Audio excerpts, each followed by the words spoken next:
Bonjour à tous, on se retrouve pour un petit tuto. Donc là je vais commencer des séries de petits tutos d'embellissement pour préparer mes échanges, mes différents échanges de l'été et pas que, mais voilà. Donc on va partir, on va faire des petites séries d'embellissement. Donc là j'ai choisi d'utiliser le papier que j'avais acheté à Scrapin. Enfin quand je dis le papier, c'est plutôt la collection Vue sur Mer de Florilège Design. Donc au salon, j'ai acheté donc les papiers. Je ne sais pas si vous les avez vus, je vous les montre vite fait. Ils sont très très jolis, enfin vraiment. Mais je les ai achetés qu'une seule fois. Donc j'ai 8 papiers imprimés recto verso. Et pour moi, c'est un vrai crève-cœur d'avoir d'utiliser une face alors que l'autre, je ne pourrais pas m'en servir. Donc, hop, j'essaie de baisser davantage. Bon, j'ai le même t-shirt que dimanche, c'est normal, on est toujours dimanche. Donc voilà. Ce que je voulais vous montrer, donc les papiers. Nous avions eu en cadeau la planche d'étiquette à découper, comme ceci, qui est très jolie. J'avais acheté également les die cut. Donc c'est pareil, tout est en exemplaire unique. Donc pour moi, c'est un vrai crève-cœur. Je le redis, mais c'est vrai que voilà. Donc les embellissements en acrylique, ils sont franchement superbes. Mais pareil, ils sont en un seul exemplaire. Donc c'est quand même très compliqué. Voilà. Donc, je pense que c'est tout ce que j'avais de la collection, du papier, la planche d'étiquette, les die cut et les embellissements acryliques. Voilà. Donc partant de là, je ne vais pas utiliser, je ne sais pas ce que je vais utiliser, mais si, quand même un petit peu. Donc j'ai sorti un dies Paula, comme ceci. Je ne saurais vous dire d'où il vient. Je dirais d'Action. J'ai des dies Paula quelque part. Là, de suite, vous n'êtes pas du tout rassuré. Et je le comprends. J'ai des dies Paula, s'ils sont là. J'ai cette forme-là. J'ai ceux-là. Je sais que ceux-là, c'est Scrap Plaisir. Donc, il y avait... C'était des abricots. Les autres, je ne sais pas d'où ils viennent. Je dirais Action. Donc, j'ai pris ce pot-là. Je l'ai découpé un certain nombre de fois. 7 ou 8. J'ai préparé un transparent. Normalement, il y en avait 2. Mais il y en a un qui s'est fait la malle, quelque part, je sais pas où. Je le retrouverai aussi. Des sequins. Et donc là, je vais couper dans mes papiers une base de cette taille-là. Puisque je vais faire mon fond. Donc ça fait 9 par 6, ça fait la taille d'une ATC en fait. Ah non, c'est un petit peu plus grand. Bon, on va dire 9,2, 3 sur 6,5. Donc je vais couper mon papier. Donc comme il n'y a pas de petite économie, hein, donc dans le papier, on a au dos la planche d'étiquette aussi à découper. Et devant, là, je trouve que c'est un peu joli, là. Donc j'ai envie de découper là. Maintenant, est-ce que je vais réussir à faire comme je... Ah, mais il est là, le deuxième transparent, il était pas loin.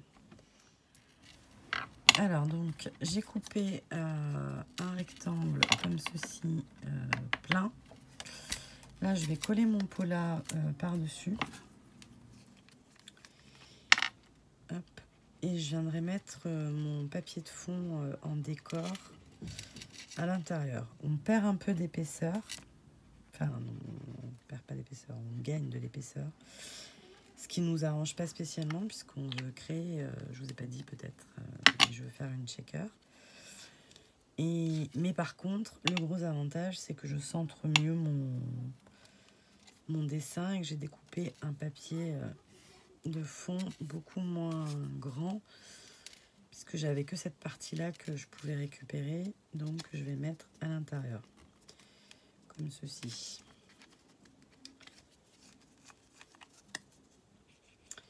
Alors, je reviens sur cette colle parce que j'ai testé cette colle. Je suis assez bluffée. Je la trouve franchement très très agréable.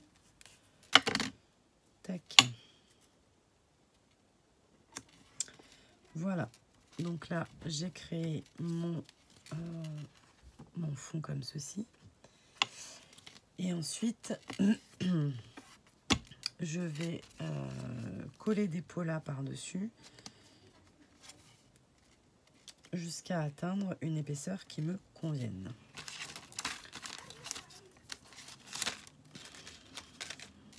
Donc comme c'est du papier, comme j'ai déjà fait des épaisseurs, il va falloir quand même en coller quelques-uns.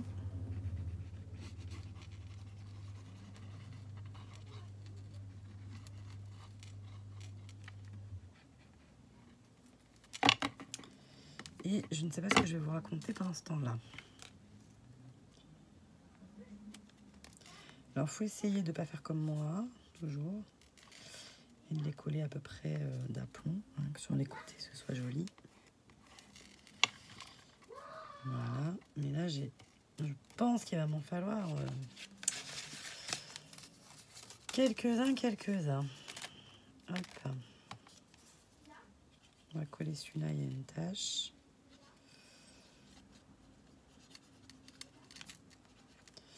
Alors l'idéal, mais j'y ai pas pensé avant, et puis après, j'ai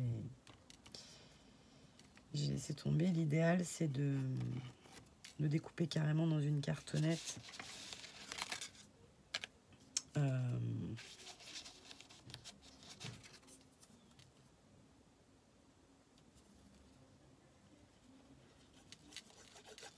Ça fait gagner de l'épaisseur tout de suite si on peut. Hop.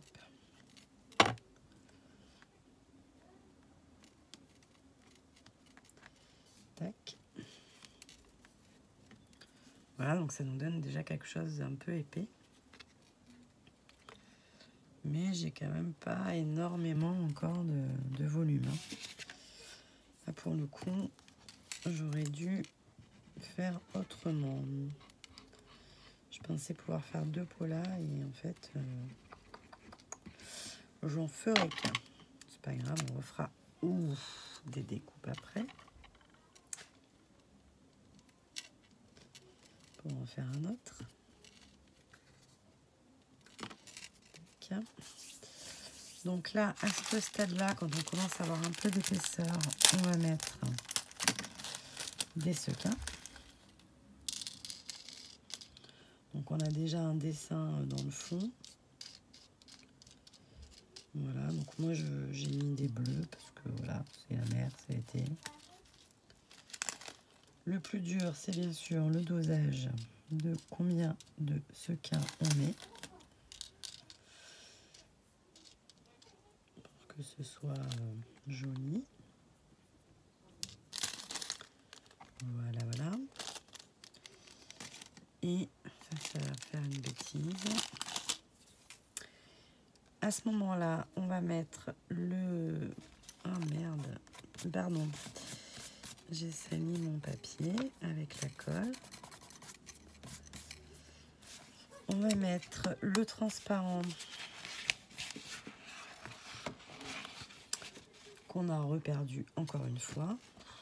C'est un peu pénible ça, le transparent, parce que comme leur nom l'indique, ils sont transparents. Donc là, je vais mettre la colle sur le cadre, hein, parce que s'il me faut viser sur le transparent, j'y arriverai pas. Transparent, je l'ai collé, je l'ai découpé de la même taille que le Polaroid. À peu près. Hein. Et là, j'en ai mis beaucoup et ça va déborder.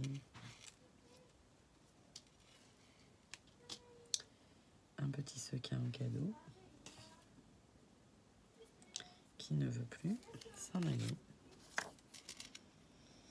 Non, je ne l'ai pas coupé à la même taille. Bon, je l'ai coupé de manière à ce qu'il soit là. Et ensuite, je remets un pola par-dessus pour cacher tout ça. En essayant de ne pas mettre trop de colle pour que ça ne déborde pas sur le transparent, parce qu'après, ça fait vraiment mimi cracra.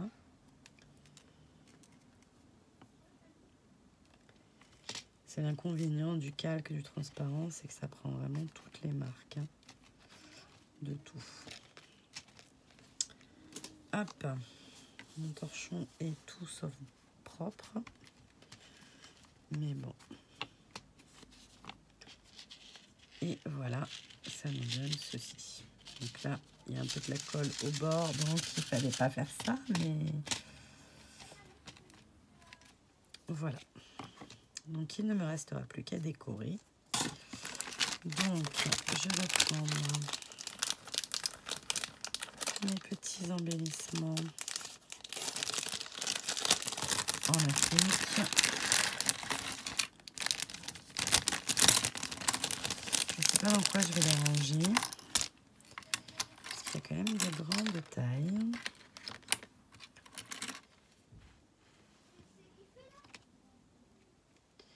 Donc le poisson, comme il est en relief, je ne l'ai pas mis à l'intérieur. On aurait pu aussi le mettre à l'intérieur, mais il aurait fallu faire une beaucoup plus grosse épaisseur. Donc moi je l'ai mis comme ça. C'est pas adhésif ces trucs-là. Non, hein. Mais par contre c'est ça a l'air fait pour recevoir de la colle, j'espère.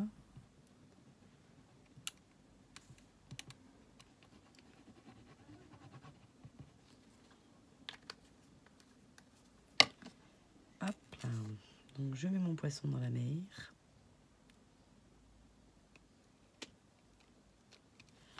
Comme ceci. Et là je vais regarder avec mes die cuts si ce que j'ai qui pourra me plaire.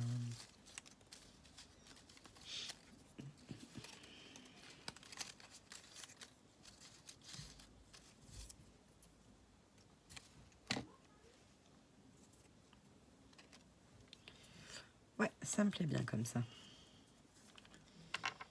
Donc, hop.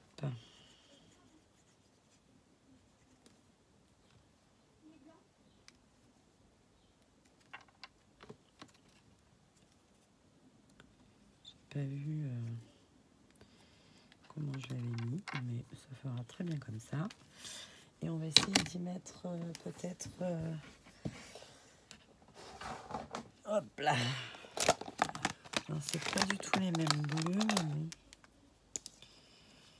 Je sais pas si ça va aller ou pas. Si, ça va toujours ce bleu-là.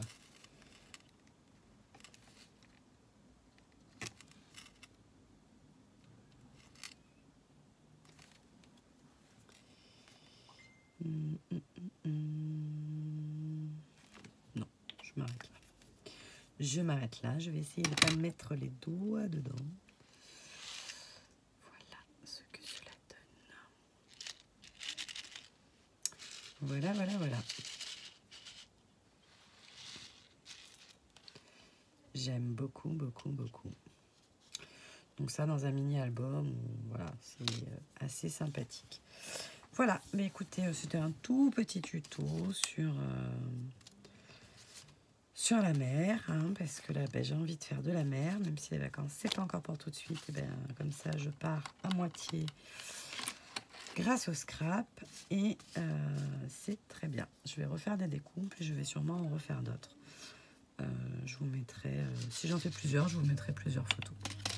Voilà, voilà. Mais écoutez, je vous fais des gros bisous et je vous dis à très bientôt. Bye bye.